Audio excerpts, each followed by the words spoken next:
What if home isn't a place, but a person? She restores the past, one painting at a time. He designs a city, thinking about everyone else. Their meeting is accidental. Their journey is anything but perfect. A love tested by distance. A wedding without a script. A home built without blueprints. And a tiny hand that changes everything. This is not a story about a perfect life. It's a story about a real one. About love that chooses to stay. Again and again. Love Stories Max. Welcome to my channel. Enjoy watching, friends. Roots that lead home. Maria worked as an art restorer, specializing in old paintings, in a small museum conservation studio. Every day, she touched the past, carefully removing the dust of time, giving faded colors their voice back. Her work required patience, silence, and faith that even what had darkened could still be saved. She often had traces of paint under her fingernails, the scent of coffee in her bag, and a habit of listening to classical music through her headphones whenever the world felt too loud. Daniel was an urban planner and transportation designer. He worked at a city development bureau and thought not about buildings, but about how people moved between them. He cared about routes, crossings, benches placed exactly where someone might need rest, traffic lights that waited long enough for the elderly. He believed that a well-designed city could make people just a little happier. He often came home late, his head full of diagrams, carrying the quiet feeling that what he was doing mattered, but felt lonely. They met on a tram that broke down in the middle of the old district. Maria was standing by the window, holding a cardboard tube with a painting inside. Daniel was on the phone, explaining to a colleague why a stop without a shelter was a bad idea. When the tram jolted suddenly, Maria nearly dropped the tube, and he instinctively caught it. "Is that something important?" he asked. "Very," she replied. "A 100-year-old painting that doesn't like sudden movements." He smiled. She noticed that smile. Not bold, calm. The tram stood still for almost 40 minutes. People complained, stepped out, made phone calls. And they talked. About the city. About old buildings. About how strange it is to live in one place and never really see it. "You save paintings," he said. "And I try not to break the city. So we both repair the world," Maria said softly. They started seeing each other quietly. Without grand gestures. Coffee after her work. Always with milk and cinnamon. Walks along routes Daniel tested, as an ordinary person. Maria taught him to look up at facades. He taught her to notice the small conveniences that made daily life gentler. Their friends became part of the story. Mia, Maria's colleague, an art historian, knew hundreds of love stories about artists and always said, "Love either inspires or destroys. Choose the first." Henry, Daniel's best friend, a lighting engineer who designed illumination for streets and theaters, joked that light was the character of a city. He noticed immediately that next to Maria, Daniel glowed differently. The first real test arrived quietly. Maria was offered a 1-year international internship, working with rare and valuable paintings. It was a dream, but it meant distance, and pause, and fear. "I don't want to be the thing that holds you back," Daniel said. "And I'm afraid we'll lose each other," she answered honestly. They were quiet for days. There were evenings when they sat next to each other without touching, as if afraid to damage something fragile. Maria left. There were letters, real ones, on paper. Photos of her hands in gloves hovering over canvases. Voice messages from Daniel, recorded on streets he was redesigning. But there was also distance. Exhaustion. Jealousy of each other's separate lives. Once, they argued on the phone. Deeply, painfully, and didn't speak for several days. That evening, Daniel walked across half the city, checking routes, but really searching for answers. And he realized, cities can be changed. Loss cannot. He flew to her without warning. "I don't know how to make all of this fit together," he said. "But I do know that without you, my world is badly designed." Maria cried. Then she laughed. Then she simply pressed herself against him, as if she had found home. They returned together. They rented an apartment near the tram line. Maria created a small workspace by the window. Daniel drew plans at a desk he designed himself. They had evenings without plans and mornings with coffee. They didn't become perfect. They became real. And that turned out to be enough. Not just for love to survive, but to grow stronger. They didn't want a perfect wedding. They wanted a real one. The wedding took place in an old courtyard, ivy climbing the walls, long strings of lights glowing above. It rained in the morning, but stopped exactly an hour before the ceremony, as if the city had decided not to interfere. Maria wore a simple dress, no excess details, an open back. She laughed more than she worried and kept losing one earring. Daniel stood there with a slightly crooked tie, whispering to Henry, "If I forget my vows, just say it was an urban planning pause."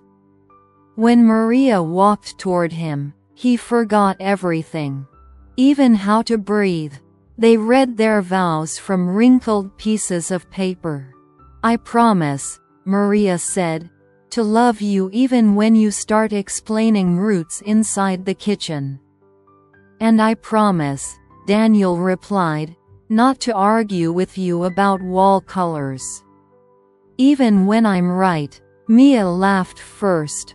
It was a wedding full of laughter, honest tears, and dancing until darkness fell. No script, just love. Their shared home didn't appear overnight. First came the boxes, 2 coffee machines, and a serious debate about whether the living room needed a rug. The apartment was bright, with big windows and slightly uneven floors. Maria hung her sketches on the walls, not perfectly straight. Daniel tried to fix them with a level, then gave up. "Let it be," he said. "Life isn't perfectly straight either." They developed small rituals. Sunday breakfasts with pancakes, half of them always burned. Phone-free evenings. Notes on the fridge. "Love you. Don't forget to buy bread." Maria often worked on the floor, surrounded by paints. Daniel drew plans at his desk and occasionally asked, "Is it okay if I design a wardrobe based on your personality?" "If it's patient," she replied, "yes." They argued. They made up. They learned not to win, but to understand. One rainy evening, Maria said, "You know, this house isn't perfect." "I know," Daniel answered. "But it's ours." And in that moment, the home truly existed. They waited for him quietly. Without big words. With fear, laughter, and endless what-ifs. Maria often rested her hand on her belly, as if trying to memorize every movement from within. She spoke to him softly, telling him about the world, about light in windows, about rain, about a father who designs routes but always finds his way home. Daniel read books about fatherhood and pretended to be calm. In truth, he was afraid. Not of doctors or sleepless nights, but of not being enough. And at the same time, he had never wanted anything more. When labor began, the city felt strangely quiet. As if it paused, Daniel held Maria's hand tightly, afraid the ground might disappear beneath him. She looked at him, exhausted, but smiling. The smile he loved most. And then Michael arrived. Small, warm, real. When Maria held him for the first time, the world changed. Not loudly, but forever. Daniel stood beside her, crying openly. He didn't know it was possible to love someone so deeply the moment you meet them. "Hi," he whispered. "I'm your dad." Michael wrapped his tiny fingers around Daniel's. And that was enough to understand everything. Their home filled with new sounds. Soft footsteps at night, crying, laughter through exhaustion. New notes appeared on the fridge. "Did you change the diaper? I love you." Even now, Maria was tired, but happy. She learned how to be strong and gentle at the same time. Daniel learned to sleep sitting up and wake at the faintest breath. Sometimes they looked at each other and smiled in silence, as if asking, "Is this really our life?" The first time Michael smiled, they both cried. The first time he fell asleep on their chests, they didn't move for an hour. One evening, Daniel stood by the window holding his son and said, "You know, I thought my whole life was about building cities. Turns out, I was building my way to you." Maria came closer and wrapped her arms around both of them. And in that moment, the house held everything. Sometimes happiness looks very simple. Not like a big moment. Not like an event, but like an ordinary evening.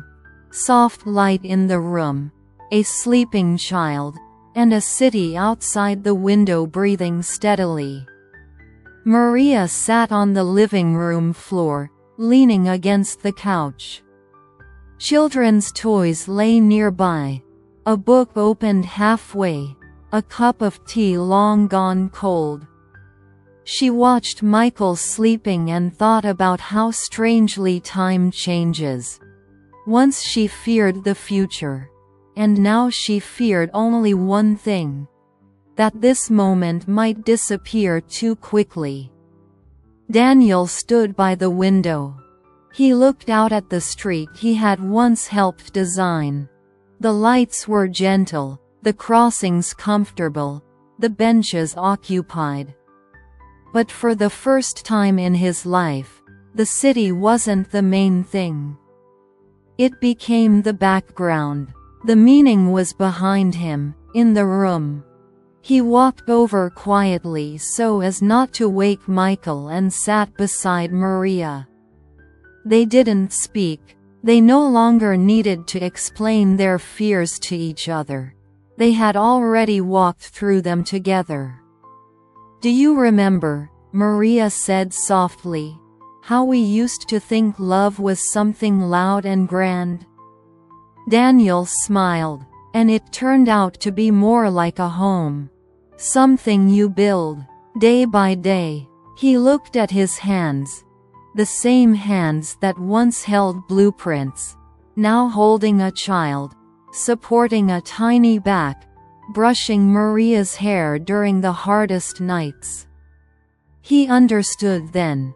The most important projects have no deadlines and are never handed over. They live. Maria thought of who she used to be. The woman restoring old paintings, trying to preserve the past. Now she knew. The most important art isn't what hangs in museums. It's what grows, changes, and breathes beside you. Michael stirred in his sleep.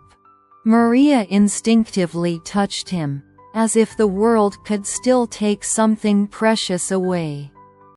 Daniel covered both of them with a blanket. And in that moment, it became clear. Happiness is not the absence of pain. It's remembering it, and choosing to stay. Again, and again. Outside, a tram passed by. The same route, the same sound, but a different life. The camera slowly pulls back. From the room, to the window, from the window, to the city, from the city, to the light that does not fade. Because somewhere in that light there is a home, there is love, and there is a story that doesn't need a sequel. It simply continues.